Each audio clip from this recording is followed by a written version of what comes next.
Hi, my name is Samantha Wong, and this is my 15112 term project called ImagiKnit. So the basic idea of this program is that you can customize your own knitting patterns with different stitches and colors, and then you can export that pattern as a PDF, or you can keep track of your knitting progress with your webcam.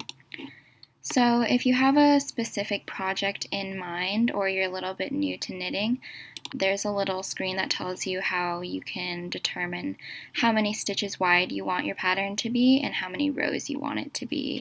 Otherwise, you can just kind of customize how many rows you want and stitches per row. So we can just do 15 by 15. And then once we get to the edit screen, there are directions telling you how to use the different buttons, which you can hide or show. But the basic idea is that you can select your desired color or stitch, and you can select individual stitches, or you can do a drag and drop, which will select the whole area that you did.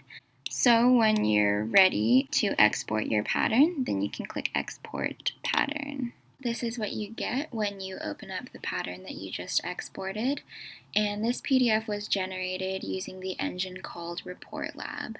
So at the top here are just some basics on how this pattern works. Now if we go to the bottom of this page, here's your actual pattern representing the grid that you just created.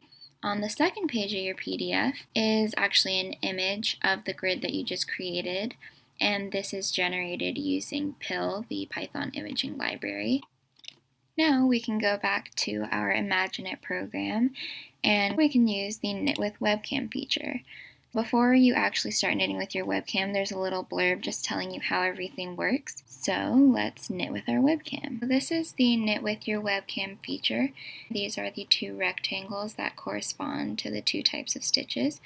So if the colored part of your needle is in this top rectangle, that would count as a knit stitch, and if it's in this bottom rectangle, that would count as a purl stitch.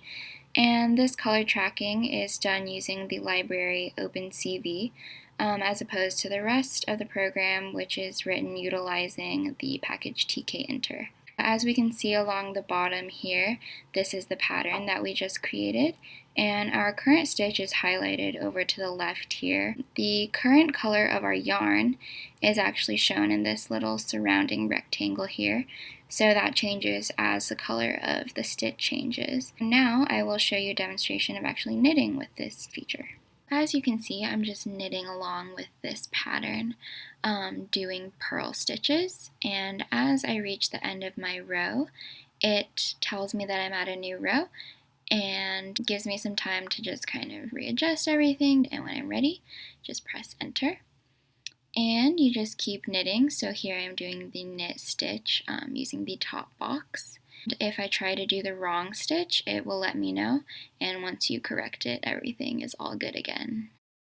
That's about it for ImagiKnit. I hope you enjoyed, and thank you for watching.